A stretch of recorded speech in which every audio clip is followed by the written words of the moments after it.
sommes dans un siècle où le monde semble perdu, le mal et les œuvres ténèbres semblent avoir gagné le terrain. Le mal est appelé bien et le bien pris comme un mal. Il y a une histoire mystérieuse et actuelle dans l'Église qu'on a oubliée. C'est l'histoire bâtie sur la prophétie de 100 ans qui a donné origine à la prière à Saint Michel Archange, rédigée par le pape Léon XIII à la fin du XIXe siècle. Cette prière, prononcée durant des décennies à la fin de la messe dans l'Église catholique, est profondément liée à une vision prophétique que le pape Léon XIII a eue, laquelle annonce une période de 100 ans pendant laquelle les forces du mal disposeraient d'un pouvoir accru pour tenter de détruire l'Église. Depuis son élection en 1878, le pontificat du pape Léon XIII fut marqué par un engagement doctrinal solide et une profonde préoccupation face à la montée du rationalisme, du socialisme et de l'athéisme, que l'Église percevait comme des menaces contre la foi chrétienne. Léon XIII est surtout connu pour son encyclique Rerum Novarum sur la question sociale, mais aussi pour son attention particulière à la spiritualité et à la défense de l'Église contre les forces invisibles. C'est dans ce contexte spirituel qu'il a eu, le 13 octobre 1884, une expérience mystique, parfois qualifiée de vision ou d'audition surnaturelle, immédiatement après avoir célébré la messe dans la chapelle Vaticane. Juste un moment après la célébration, selon plusieurs témoins contemporains et des sources relayées ultérieurement, quelque chose lui est arrivé. Il reste immobile en profond silence, avec un visage figé, comme absorbé par quelque chose d'invisible. Personne ne pouvait pas oser lui demander ce qui lui avait arrivé. Parce que le pontife semblait ne pas être las pendant un certain temps. Mais après il est revenu à la conscience ayant une effrayeur indescriptible. À la fin de cette expérience, profondément bouleversé, il se serait retiré dans ses appartements pour rédiger la prière à Saint Michel Archange. Ce texte, bref mais dense, n'était pas n'importe quelle prière, mais une prière puissante pour invoquer la protection du chef de l'armée céleste contre les attaques de Satan en ces paroles. Saint Michel Archange, défendez-nous dans le combat, soyez notre secours contre la malice et les embûches du démon. Que Dieu réprime son audace, nous le demandons en suppliant. Et vous, prince de la milice céleste, par le pouvoir divin qui vous a été confié, précipitez en enfer Satan et les autres esprits mauvais qui rôdent dans le monde pour la perte des âmes. Amen. La puissance de cette prière et son insistance sur le combat contre Satan indiquent clairement qu'elle fut rédigée en réponse à une expérience spirituelle dramatique. Plusieurs années plus tard, des récits plus détaillés de cette expérience commencèrent à circuler, notamment dans les milieux proches de la curie romaine. Selon ces récits, Léon XIII aurait entendu une conversation entre Jésus-Christ et Satan. Dans cette vision, Satan aurait défié Dieu en déclarant qu'il pouvait détruire l'Église s'il en avait le temps et le pouvoir. Dieu lui aurait alors accordé une période de 100 ans pour tenter de mener à bien ce projet, à condition de ne pas faire usage de la force mais uniquement de la séduction, du mensonge et de la tromperie. Ce récit rappelle le prologue du livre de Job, où Satan demande à Dieu la permission de mettre Job à l'épreuve pour prouver qu'il n'est fidèle que par intérêt. Ici aussi, la permission divine indique que même les attaques du mal sont soumises à la souveraineté de Dieu, ce qui souligne la liberté humaine et la nécessité de rester vigilant dans la foi. La prophétie des 100 ans accordée à Satan est donc interprétée comme une période d'épreuve pour l'Église, marquée par une intensification des attaques contre la foi, la morale, la famille, l'autorité ecclésiastique et la présence du sacré dans le monde. La prière à Saint Michel fut insérée à la fin de la messe basse en 1886, par décret du pape Léon XIII, comme mesure concrète de défense spirituelle. Elle devait être récitée par les fidèles et le prêtre, à genoux, immédiatement après la messe, dans une attitude de supplication et de combat. Elle fut récitée jusqu'à la réforme liturgique issue du Concile Vatican II, après quoi son usage devint facultatif. Toutefois, en 1994, Saint Jean-Paul II en recommanda à nouveau la récitation, dans un contexte de recrudescence des menaces spirituelles. Ce rappel montre que la prière n'a jamais perdu sa valeur dans la conscience ecclésiale.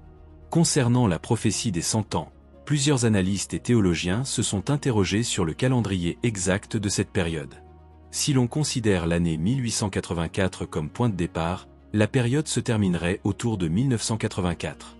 Or, le XXe siècle fut précisément marqué par des événements d'une intensité sans précédent, qui pourraient être lus à la lumière de cette permission donnée à Satan. Les 2 guerres mondiales, les génocides, la prolifération des idéologies athées et matérialistes, la persécution des chrétiens dans plusieurs parties du monde, la crise des vocations, la sécularisation des sociétés autrefois chrétiennes, la banalisation du péché, la révolution sexuelle, la culture de mort, avortement, euthanasie, l'explosion des sectes et des pratiques occultes, tout cela semble correspondre à une période de désorientation profonde, où l'esprit du monde tente de supplanter la vérité révélée.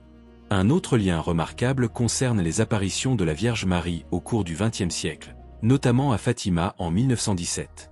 Là encore, une coïncidence significative. Les apparitions de Fatima ont commencé en mai 1917, au cœur de la Première Guerre mondiale, et leur message insiste lourdement sur le danger du péché, la nécessité de la pénitence, la menace du communisme et la protection spéciale du cœur immaculé de Marie.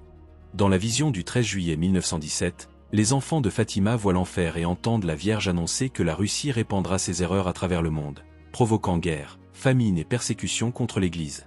Ce message fait écho à l'avertissement perçu par Léon XIII. Satan dispose d'un pouvoir d'action renforcé, et seul un retour authentique à Dieu peut contrecarrer ses plans. Les années qui suivent renforcent cette lecture prophétique. En 1929, Sœur Lucie, l'une des voyantes de Fatima, reçoit une vision dans laquelle la Vierge demande la consécration de la Russie à son cœur immaculé. Cette demande tarde à être pleinement réalisée, ce qui coïncide avec l'expansion du communisme, l'un des systèmes les plus athées et hostiles à l'Église de l'histoire moderne. Lorsque Saint Jean-Paul II consacre le monde au cœur immaculé de Marie en 1984, de nombreux croyants y voient la fin symbolique de la période accordée à Satan. Cette même année, des signes de changement apparaissent dans le bloc soviétique, qui s'effondrera quelques années plus tard. Ce lien chronologique entre 1884 et 1984, encadrant une époque de bouleversements spirituels et géopolitiques, alimente l'hypothèse d'un lien direct entre la vision de Léon XIII et les événements de l'histoire contemporaine. La prière à Saint Michel Archange incarne donc bien plus qu'une simple dévotion personnelle. Elle constitue un acte liturgique et théologique qui engage le croyant dans une posture de vigilance, d'humilité et de combat. Elle rappelle que le mal existe, non comme une abstraction philosophique, mais comme une réalité personnelle, incarnée dans des esprits qui refusent Dieu et cherchent à entraîner l'humanité dans leur chute. Saint Michel, dont le nom signifie « qui est comme Dieu », est l'antithèse de l'orgueil luciférien. Son rôle dans l'Apocalypse, chapitre 12, en tant que chef des armées célestes qui chassent le dragon est emblématique du triomphe final du bien sur le mal, du Christ sur Satan, de la vérité sur le mensonge. Dans la culture catholique, les fidèles ont souvent recours à cette prière dans des moments de trouble personnel ou social. Elle est particulièrement invoquée contre les influences démoniaques, les tentations graves, les attaques contre l'Église ou contre la foi. Certains prêtres exorcistes recommandent même sa récitation quotidienne. Elle rappelle la réalité du combat spirituel dans lequel chaque baptisé est engagé, souvent à son insu. Ce combat n'est pas d'abord politique ni même moral, mais ontologique. Il concerne l'être profond de l'homme, son orientation vers Dieu ou vers soi, sa capacité à choisir la lumière plutôt que les ténèbres. À une époque marquée par la confusion morale, la perte de repères spirituels et l'effacement du sacré, le message de Léon XIII résonne avec une force renouvelée. La prière à Saint Michel ne doit pas être comprise comme une formule magique, mais comme une reconnaissance de notre faiblesse et une demande d'intervention divine dans notre lutte contre les puissances invisibles. Elle est aussi un appel à la conversion personnelle, à la fidélité à l'Évangile, à la prière, au sacrement et à la charité. Dans cette perspective, le centenaire prophétique n'est pas seulement un avertissement historique, mais une pédagogie divine. Dieu permet l'épreuve pour purifier son Église et manifester sa gloire. En définitive, la prière à Saint Michel Archange et la prophétie des 100 ans nous invitent à relire l'histoire avec les yeux de la foi. Elle nous montre que les combats humains ont toujours un prolongement spirituel, que rien n'échappe à la providence divine, et que l'Église, même blessée, persécutée ou affaiblie, demeure le lieu de la présence du Christ ressuscité. Saint Michel, défenseur de l'Église, nous rappelle que le dernier mot appartient à Dieu, et que tout genou fléchira devant lui. Dans un monde qui cherche souvent des réponses immédiates, la sagesse de la tradition catholique nous enseigne que la prière, le silence, le combat intérieur et la fidélité à Dieu sont les armes véritables pour vaincre le mal et construire le royaume. L'appel de Léon XIII, loin d'être dépassé, est peut-être plus actuel que jamais. Restez avec nous dans l'espace des mystères sacrés pour en savoir plus. À la prochaine.